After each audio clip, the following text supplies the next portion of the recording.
사랑하는 여러분, 모두들 잘 아시겠지만 며칠 전에 참 근현대사 교과서에서나 볼만한 사건으로 한바탕 난리가 났어요. 그렇지 않아도 정세가 심상치 않은데 또 무슨 경류가 몰아칠지 긴장감이 맴도는 요즘입니다. 많은 분들, 특히 보수 우파 쪽에 계신 분들께서는 8년 전 그 통한의 기억으로 남아있는 탄핵 사태가 다시 반복될 걸 걱정하시고 또 긴장하시기도 한데, 역시나 이제 각자 속한 커뮤니티나 단톡방 등에서 대통령의 탄핵을 막고 나라를 지키자며 기도하고 간구하는 성도님들의 모습이 매우 많이 보이곤 해요. 여기까지만 보면 하나님 나라의 백성답게 내가 속한 나라의 국민으로서도 아름다운 모습이라 할 만하지만, 이런 신신한 성도들이 주야로 간구하며 하나님께 부르짖는 나라가 어째서 가면 갈수록 평안함이 사라지고 경랑 속으로 치닫고 있는지는 알다가도 모를 일입니다. 사랑하는 여러분, 우리나라로 말하자면 헌법 제1조에 의하여 민주공화국이고 헌법 제2조에 의해서 국민에게 주권이 있으며 모든 권력이 국민으로부터 나오기에 위로는 대통령과 국회의원들, 아래로는 지방자치단체장들과 지방기초의원들 등 나라를 이끌어가는 위정자들을 투표로서 선출하게 되어 있습니다. 그런데 항상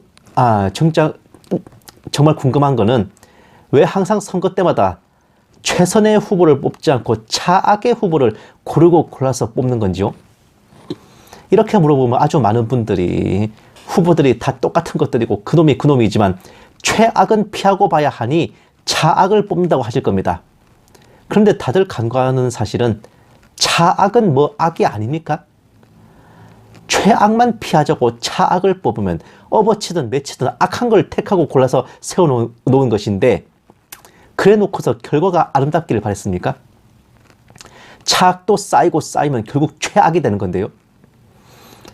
하나님 백성의 도리는 단순한 이분법과 정치인 논리로만 계산되는 게 아닙니다. 사랑하는 여러분, 오늘은 총회가 정한 성소주일인데 성경 자체에 대한 어떤 설명보다는 성경을 통해 하나님께서 무엇을 가르치셨는지 함께 나누고 우리 스스로를 좀 돌아봤으면 합니다. 다들 잘 아시는 것처럼 하나님께서는 택하신 백성인 이스라엘을 출애굽시키시며 모세를 통해 율법을 내리셨고, 율법에는 이스라엘에게 주신 약속이 있었습니다. 하나님의 계명을 준행하면 국방과 경제를 하나님께서 직접 책임지시겠다는 거예요. 말씀을 지키고 행한다면 5이 100을 쫓고 100명이 10,000명을 쫓는 강성함과 또 묵은 곡식을 치우고 새 곡식을 먹는 풍요로움을 주시겠지만, 하나님을 등돌린다면 얄짤없을 줄 알라는, 순종할 때와 불순종할 때의 반대급부와 피드백이 매우 명확합니다. 과연 그 약속대로 광야 40년, 전쟁 7년, 사사시대 400년, 이후 왕정시대까지 이스라엘은 우상 숭배하고 배도하면 고통을 당하고 회개하고 순종하면 회복되어서 번성했어요. 물론 오늘 본문 말씀은 아직 왕정시대가 되기 전이지만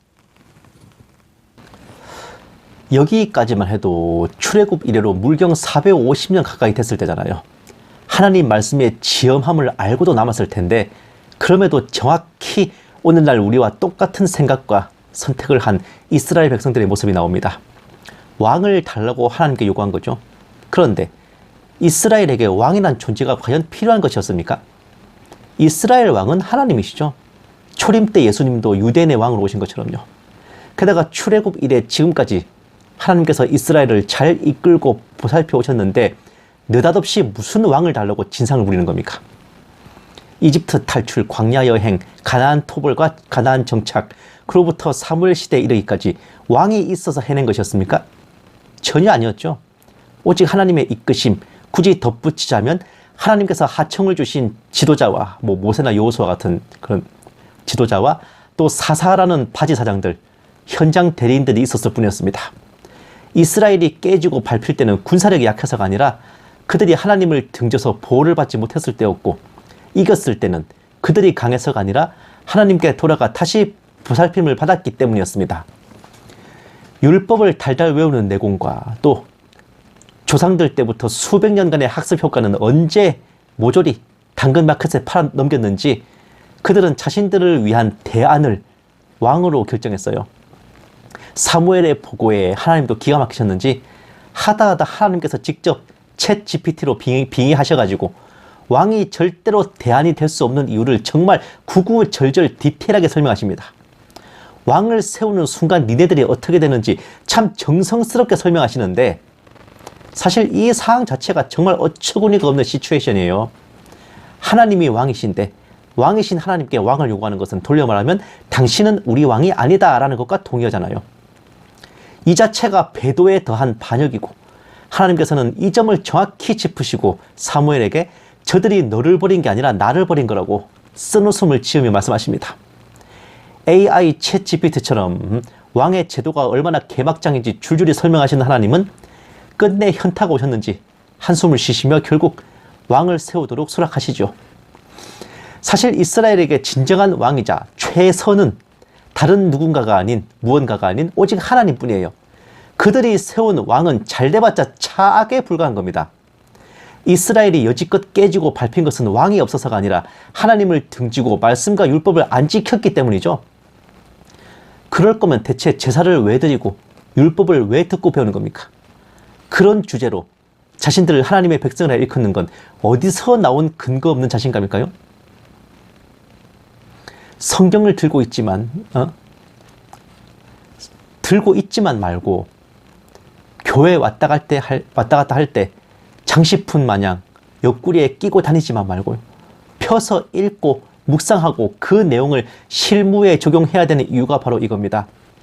날이 갈수록 나라 돌아가는 정세가 살얼음 판이 돼가는데 왜 이런 일이 벌어지는가? 설마 지금이 마지막 때라서 옛날 모 대통령 말 맞다나 올 것이 온 것이겠습니까? 그럴 리가요. 지금 이런 일이 일어나는 것은 이전에 무슨 짓을 저질러 놓은 게 있기에 나타나는 순리적인 결과물일 뿐입니다.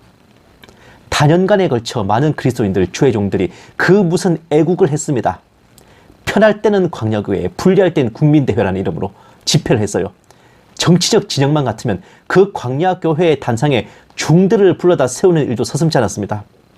함께 하지 않으면 일개 목사 따위가 생명책에서 이름을 지운다는데도 다들 그걸 아멘으로 받았고, 하다 하나님들어 까불면 죽는다는 폐악질을 하는데도 좋다고 박수를 쳤죠. 10년, 20년이 지난 것도 아니고 불과 8년 전에 나라를 뒤집은 사기 탄핵의 하수인에게 박수를 치고 그를 추대하고 옹립하며 만세를 불렀습니다. 문제는 그가 손바닥에 왕자를 쓰고 아예 도산님께 지침을 받는 독실한 무속 숭배자야. 부창부수라고 그의 부인도 온라인 운세 컨텐츠 만드는 걸로 논문을 쓰기로 했었죠. 덧붙여 동성혼의 옹호자였고, 그가 집권한 후 집권 여당이 된 보수 제1당의 차별금지법에 주모자들이 영입되고 몰래 차별금지법을 발의하기도 했습니다. 부정부패는 물론 뉴월드의 괴뢰라는 짙은 의심마저 드는 이 인물에게 박수를 치고 환호를 보내고 만세를 부르면서 옹립한 그 무슨 그리스도인들과 주의 종들은 대체 무슨 생각으로 그렇게 하셨습니까? 일단 이기고 보자고, 정권 교체만 하고 보자고, 그 좌파 대통령만 족치고 보자며 눈을 감고 귀를 막고 미친 듯이 만세를 부르셨는데, 그게 과연 최선을 버리고 차악을 고를 이유가 되는 겁니까? 아니, 차악이 맞기나 해요? 그게 진짜 최악 아닌가? 산수를 배웠다면 분수를 알 것이고, 역사를 배웠다면 근본을 알 것이고, 국어를 배웠다면 주제를 알 것인데 어찌 저런 자를 하나님 앞에 추천하고 그를 위해 기도한단 말입니까? 아합 왕조를 무너뜨리기 위해 예후를 세우신 것에 비교해가면서 옹호하시는 분들 진짜 많이 봤는데, 하나님이 정말 기분 나쁘실 것 같아요. 비교할 걸 비교해야죠. 혹자는 우리나라가 기독교인만의 나라도 아니요, 한기총 총회장을 뽑는 것도 아닌데 뭐가 문제냐 하겠죠. 기독교인만 뽑으라는 법이 있냐고도 하실 겁니다. 다 맞는 말씀이에요. 그런데 그것도 어느 정도 것이어야죠. 이해가 되는 선여야 그런갑다 하는데, 해방된 신생 대한민국의 초대 대통령으로 이완용을 추대하는 것으로 비유할 만한 어처구니없는 선택을 하고서도 그렇게 말씀하시는 거 어불성설입니다. 많은 그리스도인들, 주의 종들이 이제나 저제나 나라를 위해 기도하고 애통함으로 부르짖고 간구하는 것은 확실히 아름답고 고귀한 성경입니다. 그런데 그렇게 기도하고 간구하고 애통하면서도 정작 실천하는 것은 성경이 말하는 것, 하나님이 명하신 것과 전혀 동떨어진 것이라면 과연 그런 기도와 애통함이 능히 이 나라를 살려낼 수 있겠습니까?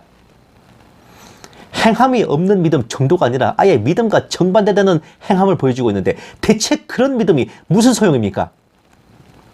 이게 또 개인 차원의 성화와 행위 문제라면 회개하고 돌이키며 노력이라도 하지, 나라와 민족의 운명을 건 기로에서 이렇게 해버린다면, 게다가 자신이 무엇을 잘못하고 있는지 스스로 깨닫지도 못하고 본인은 신실하고 바람직한 참 그리스도인이며 애국 시민이라고 철석같이 믿고 있다면 이것이야말로 진짜 무서운 거 아니에요? 막장의 끝장까지 가서 결국 하나님을 원망하겠죠. 왜 우리 기도를 들어주지 않으셨냐고 말이에요. 그런데 말입니다. 사람이 신뢰를 둔 곳에서 그 신뢰를 찾아야 돼요. 보험료를 낸 곳에서 보험금을 받아야 돼요. 애초에 신뢰하지도 않았다면 배신도 성립하지 않습니다. 처음부터 하나님을 믿지도 의지하지도 않아놓고서 하나님을 탓하는 것만큼이나 깝깝한 거 없어요. 하나님의 계명을 준행하면 5명에서 100명을 쫓고 100명에서 10,000명을 쫓게 해주신다고 약속하셨건만 성경에 적혀있는 말씀은 못 믿겠고 그냥 내가 보기에 강해 보이고 따를 만한 사람을 골라서 믿고 의지하며 찬양과 경배를 그에게 바치고도 있습니다. 그러면서 하나님이 세우신 우리 대통령이라죠. 하나님께서는 내가 언제 그러냐면 그 고개를 갸우뚱하시겠지. 내 아입니다. 우리 아가 시키지도 않은 짓 한 겁니다. 그러시겠죠. 우리의 멋대로 세워놓고 책임을 하나님께 묻는 것도 참 거룩한 우상숭배인데, 오늘 이 성소주일에 진심으로 궁금한 거 뭐냐? 성경을 왜 가지고 다니는 겁니까? 라면 냄비 받침대로 쓰려고 갖고 계세요? 내가 믿음 좋다고 자랑할 액세서리 데코레이션으로 쓰시는 겁니까? 구슬이 서말이라도 껴야 보배죠. 천하의 복음도 칼집에 꽂고만 있으면 그걸로 사과도 못 깎아 먹습니다. 성경이라는 2 글자만 외우시지 말고요. 성경을 펼쳐 읽고 그 말씀을 실제 사항으로 만드셔야 된다고요. 악랄한 위정자가 폐악을 부려가지고 교회와 성도들이 짓밟히다 못해 주님께 부르짖을 적에 주님께서 그런 우리의 간구에 너희가 선택한 왕이다. 악으로 깡으로 버텨라. 고 응답하시면 어쩌시겠습니까? 하나님도 인격 있고 성깔이 있으세요. 누칼협을 못 하실 것 같습니까? 그런 걸 뽑아서 세우라고 누가 칼 대고 협박했냐? 라고 답하신다면 거기에 우리가 무슨 말을 하겠습니까?